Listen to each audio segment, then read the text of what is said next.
자, 시편 9장은 찬양의 노래지요. 아마 블레셋의 승리를 거둔 후에 우리 하나님의 도우심이었다, 은혜였다, 감사하지요. 감사와 찬송을 어떻게 드려야 될까? 그거 잘하는 사람이 좋은 믿음의 사람, 하나님이 기뻐하는 사람이죠. 오늘 여기에 보니까 어떻게 찬양했나?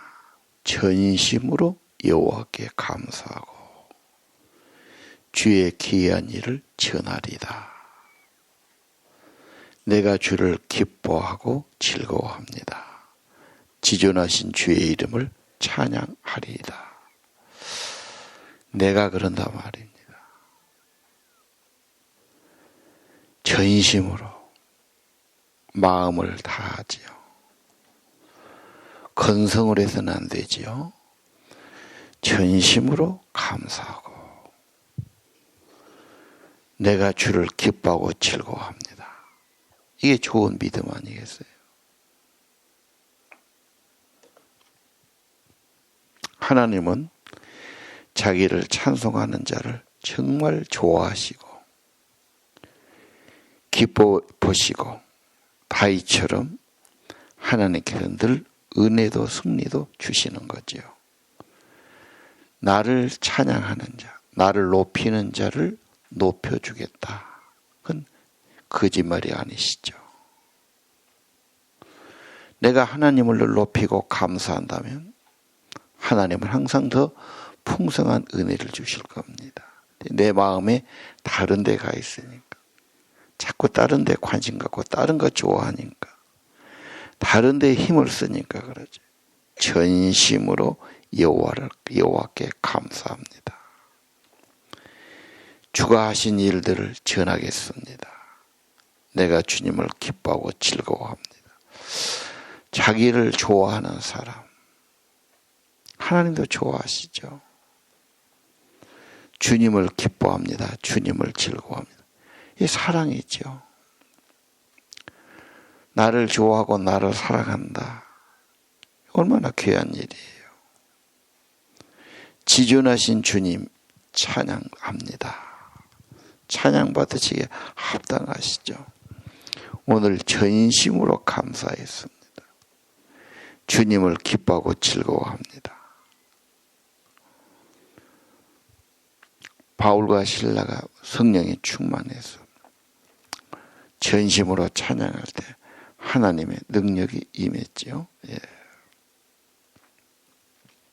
오늘 아침 다른 생각보다도 내 마음이 주님께로 다 가고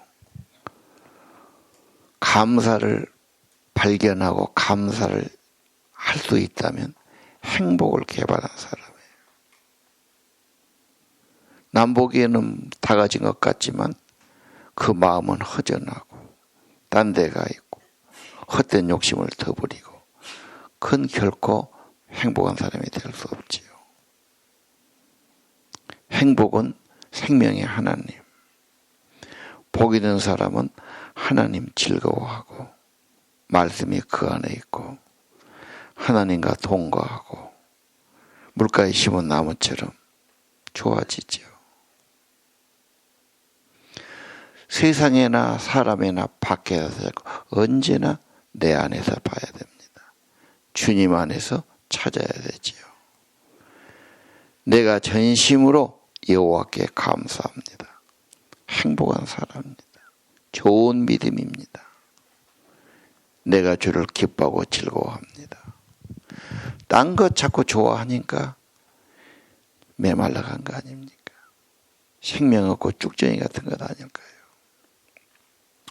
원수 문제가 나옵니다. 세상은 그냥 좋은 곳은 아니죠. 원수가 있는데 원수가 주 앞에서 넘어졌습니다. 주의 은혜로 원수의 문제 해결했습니다. 그 말이에요. 그냥이 안 되지요. 내가 주를 정말 높이고 감사하고 즐거워하고 정말 믿음의 사람 하나님께서 그 원수도 하나님께서 대적해 주셨습니다. 나의 승리 주님이 주셨습니다. 나의 원수 주님 앞에서 넘어졌습니다. 그래서 주님을 전하고 주님을 찬양하는 거죠. 주님은 변호하시는 분, 주님은 보좌에 앉으신 분, 주님은 의로운 심판주가 되시는 분이다. 오늘 4절, 주님은 심판자가 되십니다. 보좌에 계십니다. 나를 변호해 주시는 분이십니다. 심판이란 말이 오늘 본문에 여러 번 나오죠. 7절, 여호와는 영원히 보좌에 계시고 심판을 하시는 분이시다. 심판의 보좌. 물론 보좌는 다스리죠. 권세 있죠. 다스림의 하나가 악한 것은 심판하시고 잘한 것은 상 주시고 심판의 보좌. 하나님은 보좌에 계신다. 심판하시는 분이다.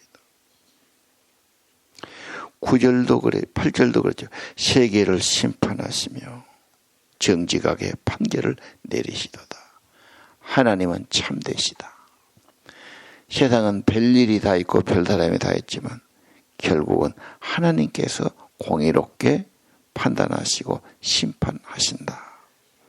이 땅에 희망이 있는 거죠. 저 사람들만 다 하고 끝난다면 이 세상은 참 불안한 세상이 되죠.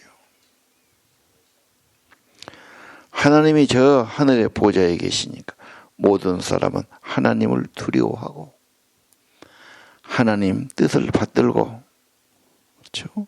예. 하나님은 8절에 공의로 세계를 심판하시고 정직하게 만민에게 판결을 내리시도다. 의로우신 분이시니까. 하나님 왜 찬양받으셔야 됩니까? 옳으신 분이니까. 공의로우신 분이니까. 심판하시는 분이니까. 잘못을 처벌하시고 악한 자는 하나님이 악하다고 심판하시고 옳은 자는 상 주시고 하나님 도와주시니까. 9절에 여호와는 요새가 되신다. 환난을 당하든지 압제를 당하든지 어려움을 당하든지 주님은 피난처가 되시고 주님 앞에 오면 보호를 해 주시는 겁니다. 심판자가 하시는 일. 그분 앞에 가면 됩니다. 그래서 주의 이름을 아는 자는 주님을 의지합니다. 피난 갑니다. 보호를 구합니다. 주님을 찾는 자들 버리지 않습니다. 그래서 하나님은 찬양받으실 분이십니다. 하나님의 이름을 선포하고 전파해야 합니다. 우리 전도를 뭘로 해야 될까요? 하나님은 보좌에 계신, 심판하신, 책에 기록됐다. 역사에도 그렇게 하셨다. 하늘에서 우리를 내다보신다. 하나님 잘 믿어야지요. 감사해야지요. 순종해야 되지요. 내가 승리도 다 하나님이 내 책을 무찔러 주셨다.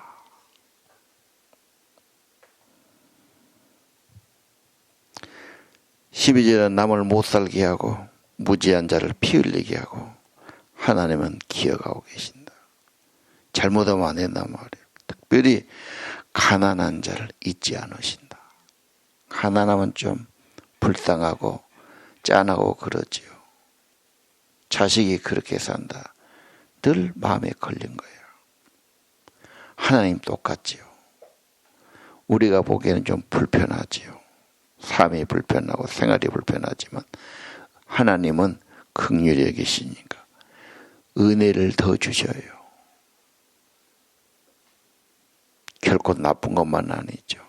하나님은 그들을 더 도와주시고 은혜 주시고 그 기도에 귀를 기울이시고 더 응답해 주시는 거예요.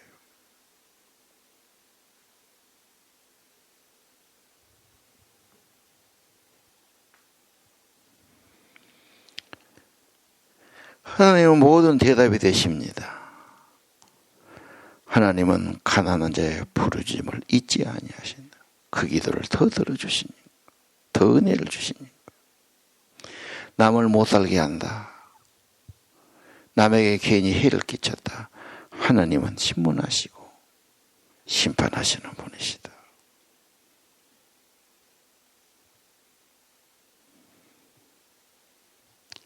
(13절) 이하는 하나님께 또 호소하는 거죠. 구원을 호소합니다. 은혜 주시도록 호소합니다. 나를 죽음에서 일으키시는 주님,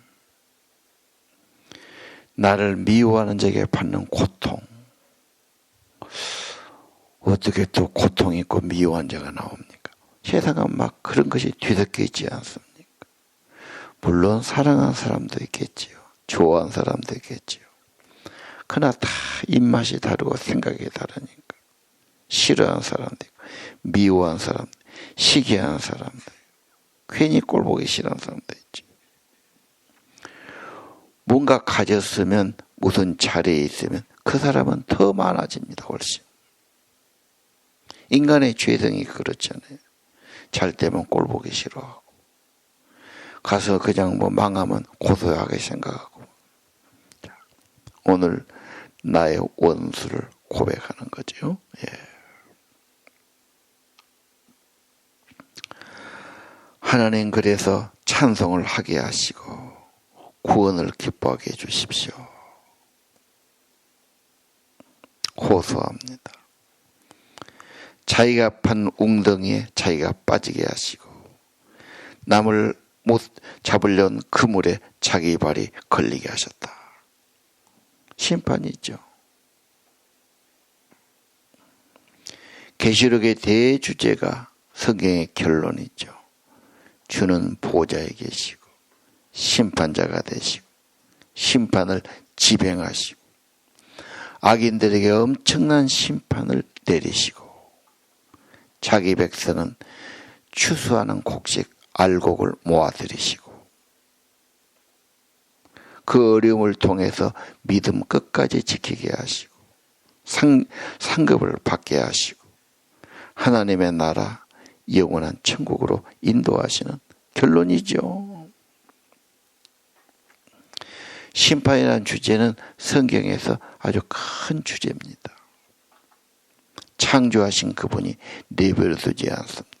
다스리십니다. 어떻게 해요? 심판하시죠. 근데 얼른 안 하시니까 없는 것처럼 보이고 하나님은 못 하시냐고 그러고 성경에 하나님은 오래 참으신다. 회개하도록 망하는 것을 기뻐하는 분이 아니지. 그러나 심판이 없는 것이 아니다. 하면서 노아의 홍수부터 들먹이지요. 그때 몇 명이 구원받았냐? 다 망했다. 죄악에 무도한 소돔 고모라 어찌게 됐느냐? 잃어버리느냐? 그 멸망하고 심판한 것 말씀을. 물론 많은 사람, 아방이 심판을 받았고 악한 자가 심판을 받았고 지금도 여전하지요. 하나님을 두려워하는 것이 지혜지요. 하나님의 가르침, 말씀을 따르는 것이 복 있는 길이지요. 웅덩이를 파고 남을 못 살게 그물을 걸치면 지가 빠지고 지가 잡힌다. 제발 남 못할 일 하지 말아라. 할 수 있으면 좋은 일하고 살아야 되고 도움에 살아야지. 16절 재밌어요. 여호와가 자기를 알게 하사 심판을 행하신다. 그럼 하나님이 계신지를 모르니까 하나님을 알리시는 방법, 물론 말씀을 주시겠지요. 감사하게 하시겠지요. 그러나 불신자들은 심판을 하나님을 알게 하셔요. 하나님이 어디 계시냐? 심판이다. 당한다. 갚아주신다. 악인은 자기 악에 얽혔다.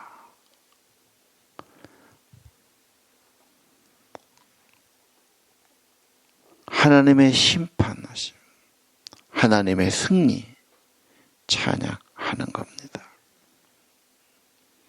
내가 하나님 편에 섰으면, 하나님의 나라와 하나님의 이름을 위해 살아간다면 하나님은 승리하도록 만들어 주실 겁니다. 악인은 스올로 돌아가며 하나님을 버린 모든 이방 나라가 그렇게 될 거이다. 다 음부로 지옥으로 빠질 거다.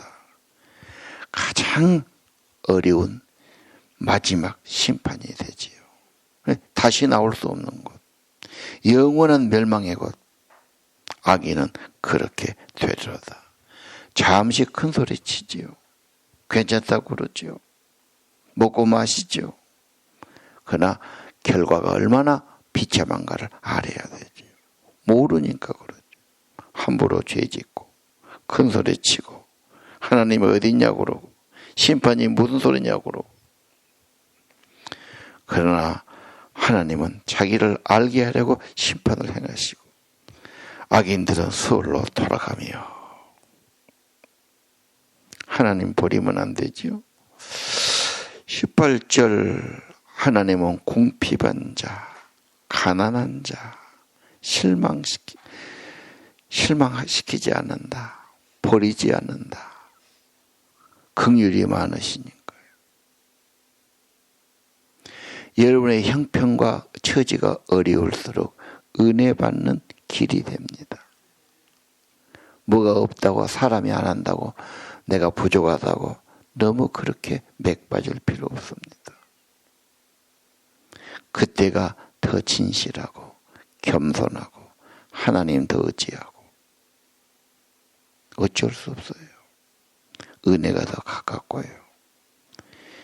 하나님의 은혜가 더 깊이 있는 겁니다.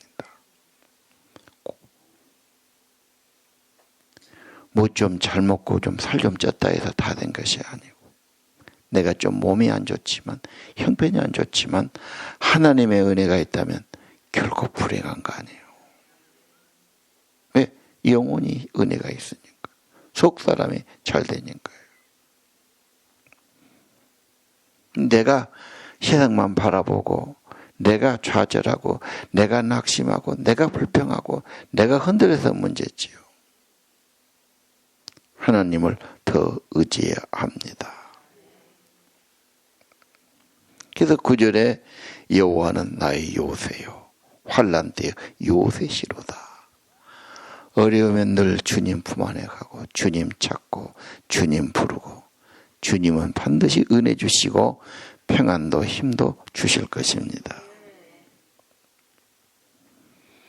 19절 여호와 일어나소서 인생으로 승리를 얻지 못하게 하소서. 인간은 흙에서 나온 존재입니다. 인간이 무슨 창조자입니까? 전능자입니까? 호흡 주셔서 사는 거고 하나님 형상대로 하나님 즐거워하고 하나님 교제하고 하나님 감사하고 찬양하고 그렇게 살아갈 존재지요. 하나님 없으면 인간은 그 잘못된 거지요. 죄의 길로 가지요. 악인의 꾀를 따라가지요. 오만해지지요. 아무것도 아닙니다. 인생으로 승리 얻지 못하게 하소서. 인간이 잘났다고 큰 소리 쳐서는 안 되고요. 인간은 하나님 없으면 아무것도 아니고요. 하나님 떠나가시면 그 영혼은 죽는 거고요. 메마른 거고요. 혼돈스러운 거고요. 아무것도 아니다. 이방 나라들은 주의 심판을 다 받습니다. 믿는 자나 안 받는 자나 다 받죠. 상 주시죠. 갚아주시죠. 하나님은 오래오래 기다리시고 눈여겨보시고 네가 진실하냐 이걸 보시는 거죠. 20절 사방 인간이 하나님을 두려워야 합니다. 그분의 보좌, 그분의 심판. 그리고 인생은 승리하지 못해요. 흙에서 간 인생뿐임을 알게 하시고 나를 만드신 하나님, 그분의 형상을 회복하고 그분과 교제하고 잇대어 살고 모시고 살고, 이것이 인간다운 삶이고 영혼이 잘 되는 삶이고 복 있는 삶이라고 고백하시기를 바랍니다. 기도드립시다.